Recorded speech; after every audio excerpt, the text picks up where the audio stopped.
The first card reader gave a soft red blink, the kind people ignore because machines make mistakes. The second time it made a sharper sound, declined. I stood at the checkout desk of a pediatric clinic in Raleigh with my debit card still between 2 fingers. My daughter Lily sat 3 feet away, wrapped in a paper blanket, watching a plastic diver in the waiting room aquarium release bubbles from his red helmet. She had spent the last hour recovering from an asthma attack at school. In through the nose, out slowly, count the bubbles if you need to. Now the receptionist tried entering the card manually. It still isn't going through. 2 people waited behind me, pretending not to listen. I photographed the terminal, the receipt slip, and the time on the screen. It was an old habit. In the Marines, when a shipment went missing, memory was never enough. You recorded what should have happened, what did happen, and the minute they stopped matching. The receptionist lowered her voice. Your daughter has already been treated. We can send the bill, I have another card. Lily looked at me. Mom, did we run out of money? The question landed harder than the decline. No, baby. My banking app showed a banner telling me to call the number on the card. Before I could, my mother's name lit up the phone. I stepped aside, close enough to keep Lily in sight. Mom, I did it before you could spend any more. Did what? I had the bank freeze your card, the printer, a child coughing in the hall, the aquarium pump. Every sound seemed to move farther away. Why? Marissa showed me the statements. She said you've been using money meant for your father on Lily. Doctor's clothes, groceries, whatever you feel like. The card had my name on it. Most of the money in that account came from my salary. I had added my father years earlier so he could pay for prescriptions and household expenses without asking me each time. My mother remained a joint owner because I had once been deployed overseas and thought trust was the same thing as preparation. I could have explained all of that. Instead, I asked, what time did you call the bank? She hesitated. Around 2. The declined receipt read 4:23. Marissa said someone had to stop you, my mother continued. You think sending money gives you the right to decide everything. Behind me, Lily folded her clinic sticker into a small triangle. You froze my card while Lily was at the doctor. You have other money. That wasn't my question. You're making this dramatic. No, I'm making sure I heard you correctly. She went silent. I ended the call and used a credit card from a different bank. The receptionist handed me the receipt and reminded me that Lily's care had never depended on whether the first card worked. Lily waited until we reached the parking garage. Grandma thinks my doctor took Grandpa's money. No, but that's what she said. Children hear the part adults hope they missed. I crouched beside her. Grandma was wrong because I got sick? None of this happened because you got sick. She nodded, but kept folding the sticker until the paper split. On the drive home, she fell asleep with her inhaler case in her lap. I did not call my mother back. I called my father. He answered after 6 rings. Hey, Tess. His voice sounded tired. Did someone come by today? Who? The aide. She probably got held up. What about yesterday? A pause. I managed. My father, Frank Monroe, had repaired city buses for 32 years. After his stroke, he measured recovery by the things he could still do without help. He also softened the truth whenever it might make his daughters fight. Dad, when was the last time an aide came to the house? I don't keep a calendar. My mother did. She kept appointment cards, receipts, and handwritten reminders in an old metal recipe box beside the refrigerator. What did you eat for lunch? There's soup. Did someone heat it? I wasn't hungry yet. I closed my eyes at a red light. On the key ring beside his phone, he still carried a worn brass locker tag from the city garage. Number 18. He rubbed its edge whenever he was worried, as if the metal could remind him of the years when he had needed no one. Dad, I'm not asking you to choose between me and Marissa. I'm asking whether the care we're paying for is happening. The silence lasted longer. Not every day. I pulled into my driveway but stayed in the car. How many days this week? 3 maybe. It was Tuesday. Do you have your evening medication? Your mother said it out. Is Mom there? She went to Marissa's office. I looked back at Lily sleeping behind me. My mother had frozen my card because Marissa said I was taking money away from my father. My father was sitting alone, waiting for care that someone was being paid to provide. Dad, don't call Marissa yet. I don't want trouble. I know. Everyone in my family had spent years avoiding trouble until avoidance became the place trouble lived. I opened the care portal on my phone. For 12 years, logistics had trained me to distrust clean summaries. Real systems were messy. Trucks broke down. People missed shifts. Signatures arrived late. A page with every box checked did not mean a system was healthy. Sometimes it meant someone had learned which boxes nobody bothered to question. Until that afternoon, I had never applied that lesson to my own family. Vale Home Support had been assigned to provide daily help after my father's stroke. Meals, medication reminders, mobility support, light housekeeping. My sister owned the company, but the arrangement had been approved through his care plan. I had never questioned the monthly summaries because each visit showed a green check mark. Monday completed, Tuesday completed the entire previous week. Completed, I opened Monday's entry, 4 hours of service. A worker named Keisha Grant had supposedly arrived at 9 in the morning and left at 1. Dad, did Keisha come yesterday, Keisha? The aide listed in the portal. I haven't seen her in a while. How long? A month, maybe more. A message appeared at the top of my screen. Marissa. Stop upsetting Dad. Mom told me about the clinic. We'll discuss your spending when you're calm. I read it twice. Then I downloaded the service schedule, saved the metadata, and sent copies to an encrypted folder I used for work documents. The card had been the humiliation. The schedule was the contradiction. And contradictions were where systems started telling the truth. They did not accuse anyone. They waited for someone patient enough to line them up. I carried Lily inside, laid her on the couch, and opened the oldest statements from the family account. The account had started during my second deployment. My father needed cataract surgery. My mother hated online banking. I was 7 time zones away, working 12-hour days in a logistics cell where every request arrived stamped urgent. So I added both of them. My father could pay for prescriptions. My mother could handle utilities if he was sick. I could move money in from overseas without asking which one had found the checkbook. Years passed, the deployment ended, my marriage ended. My father had a stroke. The account stayed exactly as it was. That was the first mistake I could name without blaming anyone else. I had kept the arrangement because changing it felt like accusing people who had never given me a reason to accuse them. Most deposits still came from me, salary, savings. Part of my retirement pay, my father used the linked card for groceries, medication, and repairs. My mother had never frozen my card before. She had not needed to. Trust can survive for years without being tested. Then one phone call shows you it was never a lock. Only a door no one had tried to open. I changed the password, separated my personal deposits from the support account, and scheduled a bank appointment. Then I called my father again. I need permission to review your care records. You already have the portal. I can see summaries. I need source records, pharmacy pickups, visit verification. Care plan notes, he exhaled. Is this because your mother froze the card? It started there. What do you think Marissa did? I don't know yet. That answer mattered. I was angry enough to accuse her of anything, which was exactly why I refused to. I need you to authorize me as your representative, I said. That does not mean I decide where you live or who cares for you. It means I can ask questions in your name. My father rubbed the locker tag against his keys. I heard the faint scrape through the phone. Your mother will say you're taking over. Then tell her you asked me. He was quiet. I am asking you. The next afternoon, we met the care coordinator at my parents' house. My father signed the release with his left hand because the stroke had weakened his right. His signature leaned downhill, but it was his. My mother stood at the kitchen counter with her arms folded. You always turn everything into paperwork. Paperwork is how Dad keeps control of his care.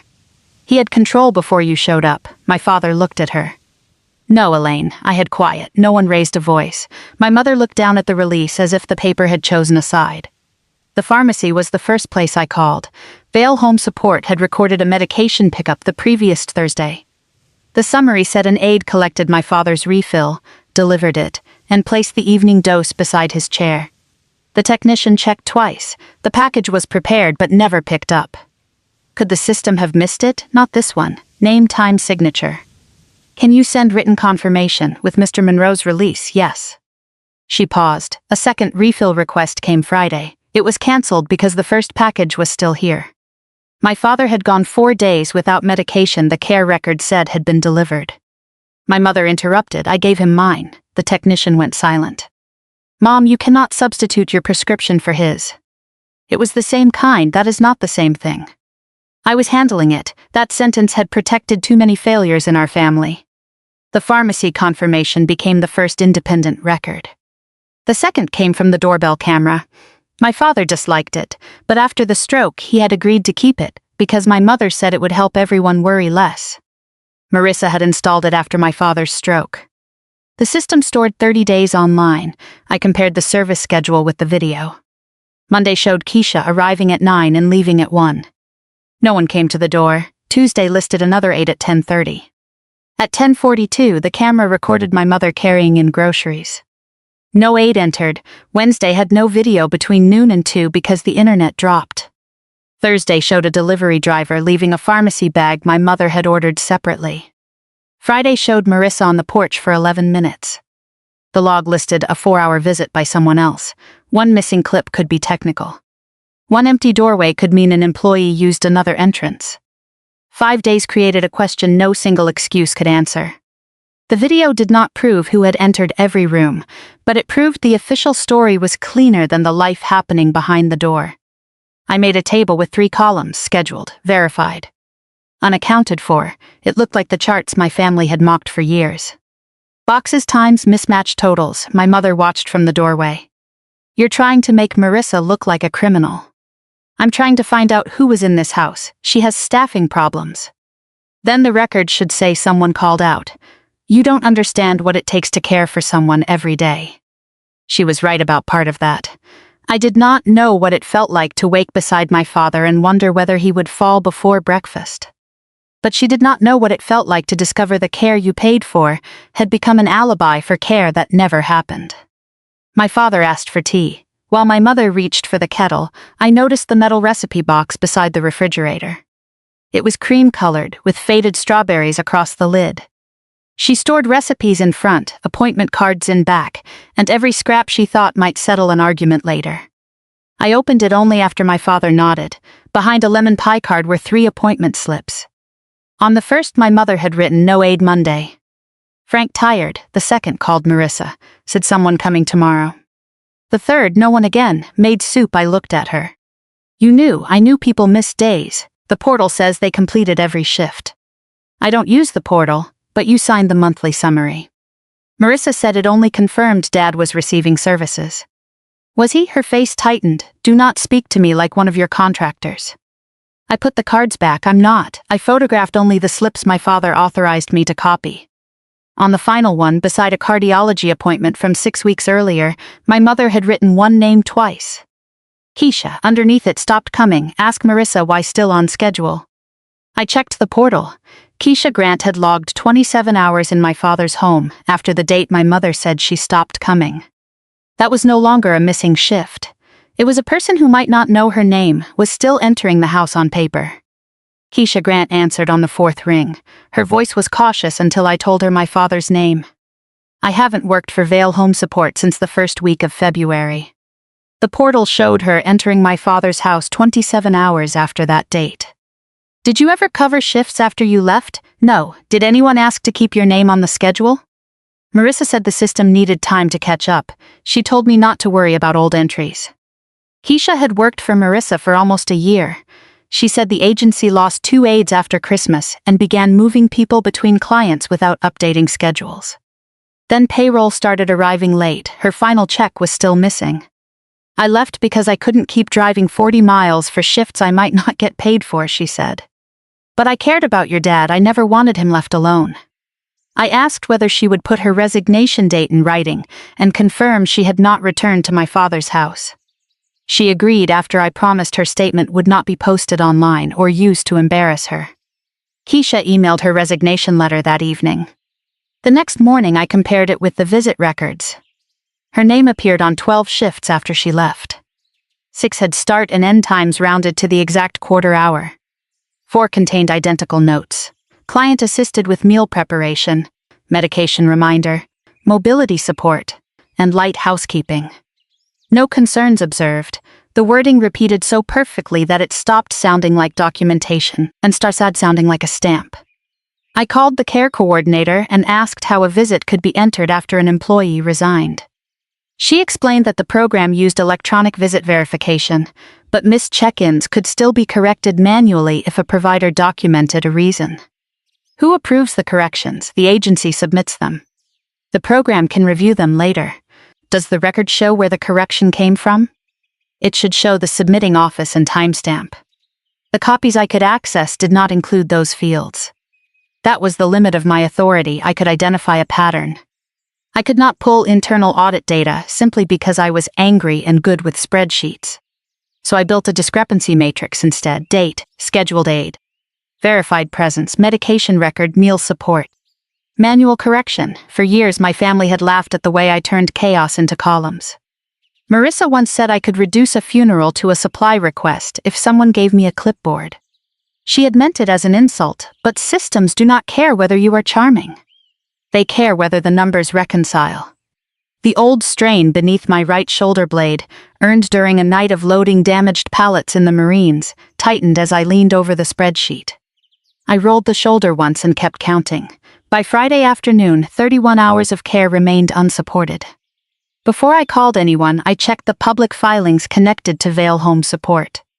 A state tax lien and a lender's complaint filed in county court showed that the company was just over $312,000 behind on payroll taxes and loan obligations. The complaint said its revolving credit line was calculated against eligible monthly receivables. If the billed hours fell, the borrowing base fell with them. I still could not prove Marissa had fabricated a single visit. But I could finally see what the perfect schedule was protecting. The unsupported hours were not only billing, they were collateral. That was when Marissa called. "You contacted Keisha?" "Yes, you had no right. Dad authorized the review. You're harassing former employees because your card got frozen." The card has nothing to do with Keisha's name appearing on visits she did not make. "You don't know how home care works, then send me the source records. You think because you moved crates around for the Marines, you can audit my company?" There it was, my entire service reduced to boxes. I did not correct her. "Send the current care plan. I'm not sending you internal documents. It belongs to Dad, it belongs to the provider. Then the case manager can decide." Her voice became controlled. "You need to be careful, Tess, your calls are upsetting him. Mom says you keep interrogating them. That can be documented as family interference." "That sounds like a threat. It sounds like I'm protecting Dad from someone who shows up twice a year and thinks money makes her his commander." I let the silence sit. Marissa always needed the final sentence. "If you keep pushing, we'll have to discuss whether home is still the safest place for him." She ended the call. The care plan update arrived the next morning. It was 6 pages long and written in language that looked neutral until you saw what it was building. Family conflict, inconsistent financial support, authorized representative creating distress, primary household caregiver overwhelmed, potential need for higher-level placement evaluation. The note stated that I had recently withdrawn financial support. My mother freezing my card had become evidence that I had abandoned my father. Marissa had taken the humiliation she created and inserted it into an official record as proof of her own story. I drove to my parents' house with a printed copy. Dad sat at the kitchen table, turning the brass locker tag between his fingers. "Did anyone ask if you wanted to move?" "No." "Did Marissa tell you this note was being submitted?" "She said they were reviewing options." "Do you want to leave this house?" My mother answered from the sink. "He cannot stay here if the aides keep missing shifts." I looked at her. "The aides work for Marissa. She cannot create people out of thin air." "No, but the records say she did." My father closed his hand around the tag. "I want to stay." The room went quiet because he had finally said it without protecting anyone else. My mother dried her hands. "You are making him choose." "No, the care plan already did that." I pointed to the line about inconsistent financial support. "Mom locked my card while Lily was at the clinic. Marissa used that to say I stopped helping you." My mother's face shifted. She told me the note was about staffing. "She used your decision to support a placement review." "I didn't know. You knew you were freezing my card." "That is not the same thing." "No, it isn't. I did not forgive one harm because a larger one had been built around it." My father read the page again. "What happens now?" "Now this stops being a family argument. At home, I assembled the packet in the order an investigator would need it. Frank's authorization, the clinic timestamp, the pharmacy confirmation, the service schedule, doorbell footage index, Elaine's appointment card notes, Keisha's resignation letter, the discrepancy matrix. The finished packet ran 64 pages, divided into 3 indexed timelines. On the cover sheet, I flagged the detail Marissa appeared to have overlooked. Every manual correction should retain the submitting office and timestamp, even when those fields were hidden from the family portal. I did not write that Marissa was a thief. I wrote that the records appeared inconsistent with services received and that a proposed placement decision relied on information created by the provider whose billing was in question. Then I submitted a formal program integrity complaint and requested an independent care plan review. At the bank, I removed my mother from every account she did not legally need to access. I separated my personal checking from the support fund. My father received a new card with limits he approved himself. My mother called while I signed the final page. "You're cutting me out." "I'm removing financial authority. You make everything sound so cold." "Clear as not cold. You think I wanted Lily embarrassed?" "I think you wanted me punished badly enough that you accepted the risk." She had no answer. Before sunset, Dana Ruiz from Program Integrity emailed me. The review would begin immediately. The scheduled care plan meeting would still go forward. Marissa had copied me on the invitation and added one sentence beneath the time and location. "Please come prepared to explain whether you intend to continue supporting your father." She thought I was walking into a meeting about my character. I was walking in with a record of every hour her company claimed to have been in my father's house. When Dana Ruiz called the next morning, she did not ask whether I believed my sister was guilty. She asked for 3 timelines, one from the provider, she said. One from records that do not depend on the provider. One from the family's actual experience. Her voice was calm enough to make anger feel inefficient. I sent the official schedule first, green check marks. Visit notes, names, start and end times. The second timeline came from the pharmacy, the doorbell camera, Keisha's resignation letter, and the timestamps attached to the manual corrections I could see. The third was harder. It came from my mother's appointment cards. My father's memory, the groceries I had ordered, the medication I had replaced. The meals I had paid to have delivered on days the agency claimed someone had cooked in his kitchen. Dana studied the packet while I waited on the phone. "You covered a lot of gaps," she said. "I thought I was helping." "You were." There was a pause. "You may also have made the gaps harder to see." That sentence stayed with me after the call ended. Every time my father needed food, I sent food. Every time a prescription went missing, I paid for another one. Every time my mother complained that no one had come, I called Marissa, accepted an explanation, and solved the immediate problem. I had treated care like logistics, identify the shortage. Replace the shortage, keep the mission moving. In the Marines, that could save lives. At home, it had allowed a failing system to look functional. I opened my work calendar and canceled 2 meetings for the next day. Then I requested personal leave. Lily was at the kitchen table drawing when I told her we were driving to Grandpa's house. Because Grandma took the money? No. Because I heard her? Because Grandpa needs me there. She looked at the inhaler beside her crayons. "Did I make you miss work?" I sat across from her. "No, you needed a doctor. Grandpa needs help. Adults make choices about those things." She did not fold the sticker this time, but she kept touching its corner. The drive took a little over 2 hours. Lily watched a movie with headphones while I replayed Dana's instruction in my head. 3 timelines, not 3 accusations. By the time we reached my parents' street, Marissa's car was already in the driveway. My mother met me at the door. "You could have told us you were coming." "I just did. Marissa has been trying to prepare us for tomorrow." "Prepare you to say what?" Her expression tightened. "That no one is trying to take anything from Dad." The phrase was familiar. It appeared twice in the care plan note. "No one is trying to take anything from the client." My mother continued. "She said we need to explain that the household has become unstable because of outside interference."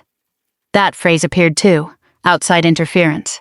Marissa had not merely asked my mother to support her. She had given her language. I looked past her into the living room. "Where's Dad? In bed? He was tired." "What did he eat?" Marissa arranged lunch. I went into the kitchen. A plastic meal tray sat on the counter. The potatoes had formed a dry skin. The chicken was still sealed beneath clear film. My father's brass locker tag lay beside it. I heard his walker before I saw him. He came down the hall slowly, one hand on the frame, the other gripping the handle. "Tess, did you eat?" "I was going to." The clock above the stove read 3:40. The care summary on Marissa's tablet said lunch assistance had been completed at 12:15. My sister stepped into the room. "He refused earlier." My father looked at her, then at me. "I wasn't hungry." Marissa lifted both hands. You see, this is what I deal with. He says one thing to me, another thing to you, and suddenly I'm under investigation. I opened the tray and heated the food. I didn't accuse you of anything. You filed a complaint. I reported records that do not match. You reported me. My mother moved closer to her. Tessa, she is trying to keep this family together. I placed the tray in front of my father. He touched the locker tag with one finger. For the first time, the little piece of metal did not look like proof that he had once been independent. It looked like something he held when he was afraid to admit he needed help. I sat beside him. Tomorrow, Renee Holt is going to ask where you want to live. I know. No one else can answer for you. My mother stiffened. We all know he wants to stay home, then he can say it. Marissa laughed without humor. You fly in for one day and make him perform. I looked at my father. You do not have to choose between your daughters. You only have to choose what happens to you. He rubbed the edge of the tag. I want to stay here. My mother looked relieved. Marissa did not. And I don't want Marissa's company controlling all of it, he added. The room changed, not loudly. No one shouted. No chair moved. But the version of tomorrow Marissa had prepared for no longer fit the man sitting at the table. She closed the cover on her tablet. This is exactly why the meeting matters. She left before dinner. The next morning, the care plan conference room smelled like old coffee and disinfectant. Outside the window, a maintenance cart beeped each time it reversed. The sound came every few seconds, regular and mechanical. I had heard that same rhythm on bases overseas. It was the sound of people trusting a warning because the system repeated it. Renee Holt sat at the head of the table. Dana Ruiz joined by video from a program integrity office. Marissa arrived with 2 binders, a staffing chart, and a presentation folder with my father's name printed across the front. My mother sat beside her. I sat side Dad. Marissa began with polished concern. She described caregiver strain, inconsistent family participation, medication risk, and an unstable funding arrangement. She said her agency had continued serving my father despite interference and uncertainty. Then she turned to me. Tessa has made it clear she may no longer be willing to support the care plan financially. My mother nodded. She stopped using the family account. I said nothing. Marissa placed a page in front of Renee. We recommend expanding authorized hours through Vail Home Support while beginning an assessment for assisted living. That gives Frank stability. The staffing chart showed every shift covered. The care summaries showed every task completed. The monthly reports showed no unresolved concerns. For several minutes, Marissa's version of my father's life existed perfectly on paper. That was her false victory. She had the binders. She had my mother. She had a record that called my questions interference. And she believed my silence meant I had nothing stronger than anger. Renee closed the presentation folder. Then she turned away from Marissa and looked directly at my father. Mr. Monroe, before we discuss providers or placement, I need to hear from you. My father's hand closed around the brass locker tag. Renee waited. Where do you want to live? I want to stay in my house. My father's voice was quiet, but it did not shake.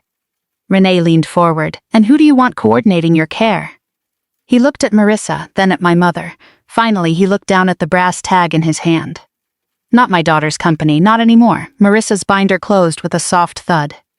Dad, you don't understand what they're asking. Renee kept her eyes on him. Mr. Monroe, do you feel pressured to give that answer?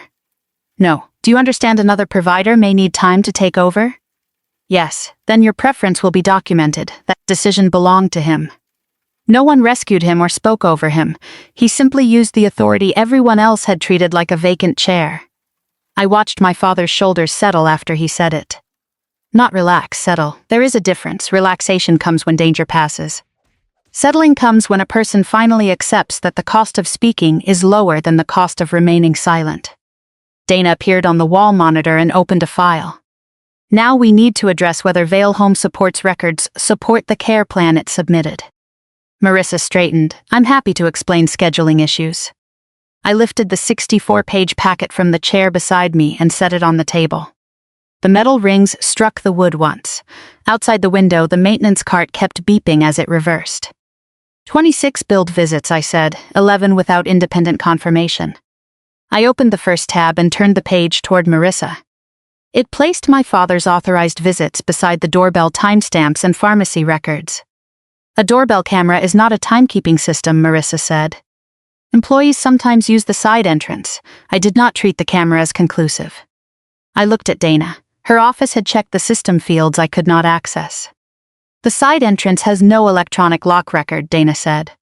Those 11 visits also contain no verified medication pickup, no client-signed task confirmation, and no electronic location data tied to the assigned worker. Marissa's hand moved to her binder. Our system had outages. We submitted manual corrections. That is correct, I said. I turned to the correction index. The entries had not been made at random. They clustered at the end of each billing week, after ordinary visit windows had already closed. Someone had looked backward at missing hours and filled the empty spaces. The first layer did not prove no one had ever entered the house. It proved the official record could not show that they had. Home care workers are not machines, Marissa said. They forget to clock in, they care for people first and fix the system later. I opened the second tab. Keisha resigned February 3rd. Her resignation letter sat beside 6 weeks of service entries bearing her name. The second issue is staff identity, I said. Keisha left without completing her exit paperwork, Marissa said.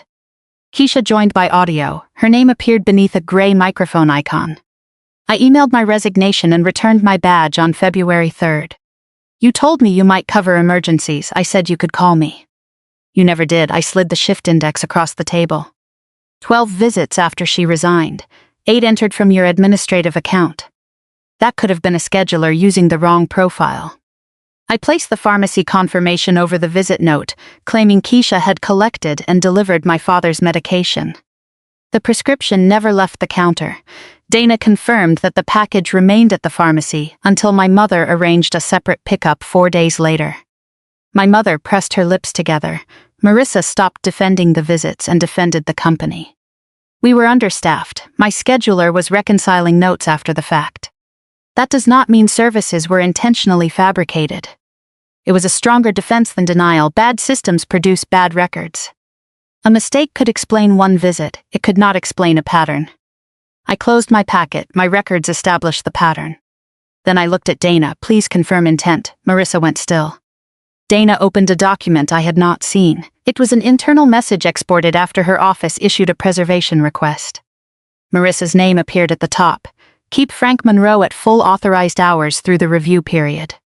Use manual entries where necessary. Elaine will confirm family-provided coverage. Do not reduce the schedule until placement is approved. No one spoke. Dana opened a second message. Tessa's card has been shut off. Document that family support is unstable. Keep Elaine focused on outside interference and caregiver strain. The words my mother had repeated in the kitchen were on the screen exactly as she had said them. Marissa looked at me. You were never there. I said nothing.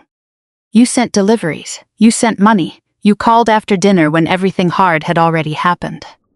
Still I said nothing. Her voice rose. I was the one cleaning him up. I drove Mom to appointments. I lost employees because this family expected me to provide everything at cost. Renee folded her hands. Those facts may explain your resentment. They do not authorize false visit records. Marissa turned to my mother. Mom, tell them what it was like before I stepped in. My mother stared at the messages. Elaine, Marissa said. You know I was trying to keep him home. My mother opened her purse and took out the cream-colored recipe box. She had brought it with her. The faded strawberries on the lid looked almost childish beneath the fluorescent lights. I wrote down the days no one came, she said. Marissa's face changed. Not shock, recognition. My mother placed the appointment cards on the table one by one. No aide Monday. Frank tired, called Marissa. Said someone coming tomorrow. No one again. Made soup. Her hands trembled but her voice did not. You told me the monthly papers only confirmed Frank was enrolled. You said the missed visits would be fixed later. Mom, stop. You told me to say Tessa stopped helping. I said she was making things unstable. You told me to freeze her card because she was taking over. My mother looked at me, but she did not ask me to forgive her. Then she faced Dana. I froze it. Marissa did not force my hand. But she told me the money belonged to Frank, and I believed her because I wanted Tessa to be the problem. The truth had finally become large enough to hold more than one guilty person. For months, my mother had treated the box as private proof that she was carrying more than anyone understood. Now she was using it for the opposite purpose, not to win an argument, but to stop helping one daughter erase the other. Dana asked for the cards. My mother slid the entire box across the table. Renee closed the care plan folder. Effective today, Vale Home Support will no longer coordinate Mr. Monroe's care. You cannot terminate a provider in the middle of a staffing crisis, Marissa said. We can suspend this plan while transition coverage is arranged. Dana added, payment on disputed claims will be held pending full review. What happens to my employees? The question sounded smaller. Real, qualified workers may be offered transition options through another provider, Dana said. Payroll and client continuity will be addressed separately from your conduct. Outside the conference room, phones were already ringing. My father still needed help with dinner. Other clients needed someone to show up the next morning. I had imagined this moment more than once during the drive home. In every version, Marissa looked defeated and I felt relieved. The real moment was uglier. She looked exhausted. My mother looked older. My father looked like a man whose care had become evidence in a case he never asked to be part of. The truth had won the room. Now we had to make sure innocent people did not lose care because of it. The first problem was not what would happen to Marissa. It was who would help my father out of bed the next morning. Renee kept the meeting open while a transition coordinator called 2 approved providers. One could cover medication and meals within 24 hours. The second had an aide available for morning mobility support by the end of the week.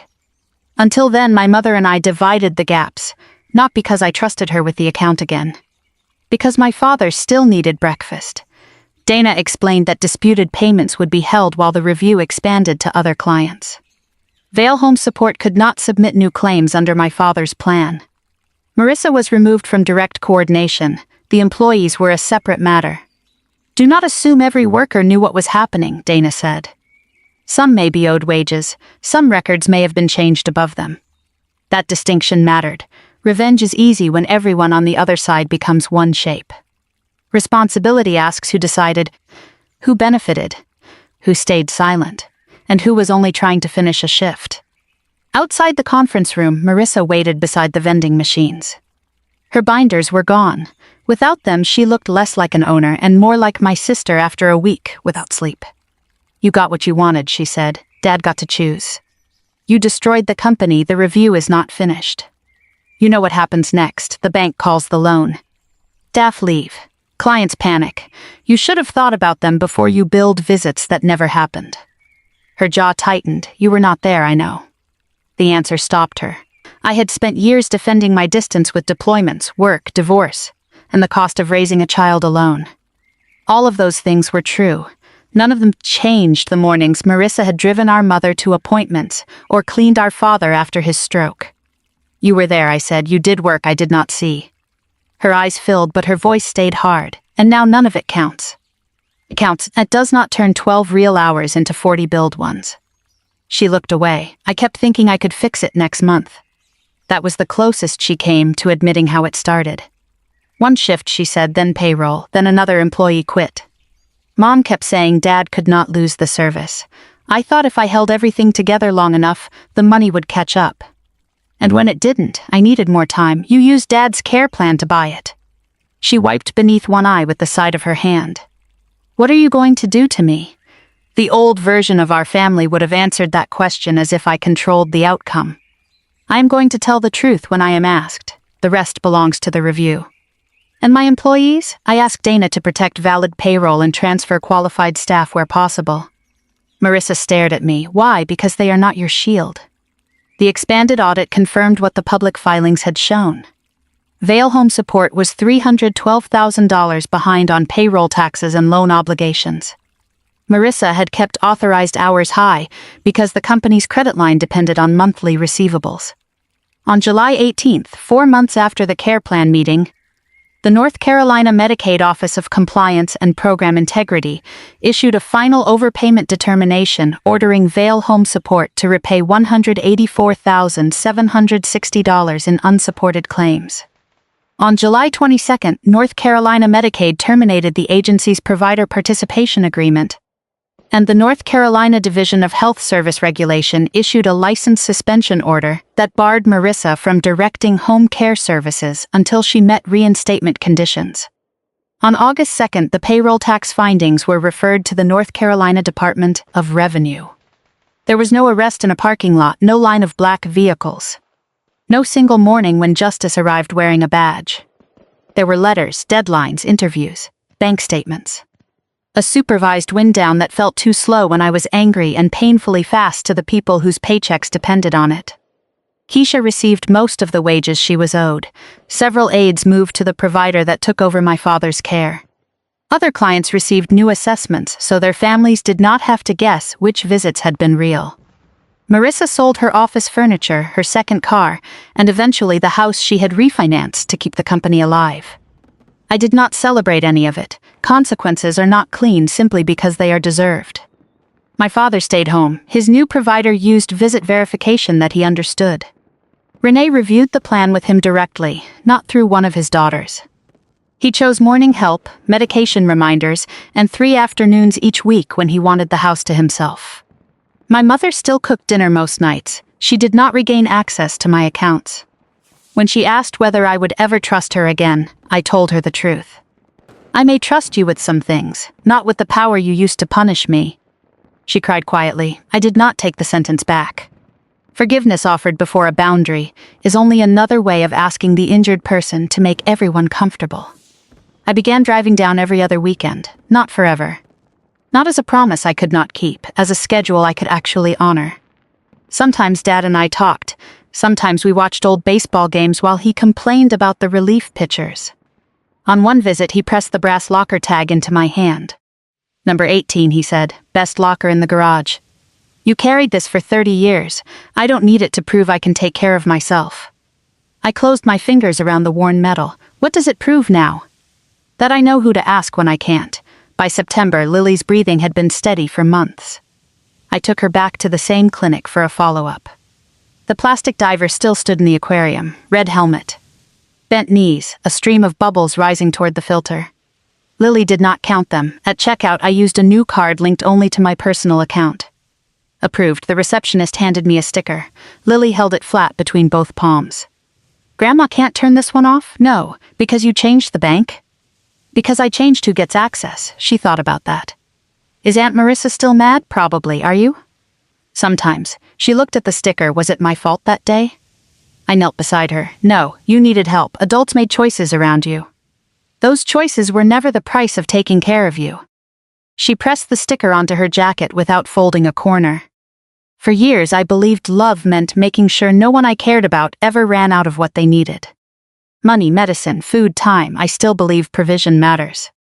But love is not a password. It does not give anyone permanent access to your decisions, your dignity, or your life. You are allowed to help someone without surrendering control. You are allowed to forgive without returning the key.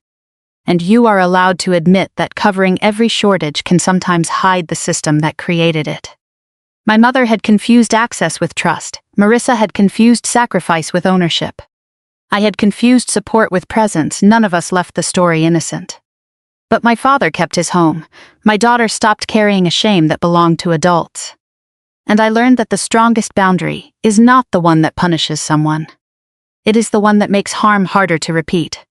Would you forgive a mother who was manipulated but still chose to hurt her daughter? Tell me where you draw the line between forgiveness and access, and share this with someone who may need that reminder today. The care hours that never happened became the record that finally made real care possible.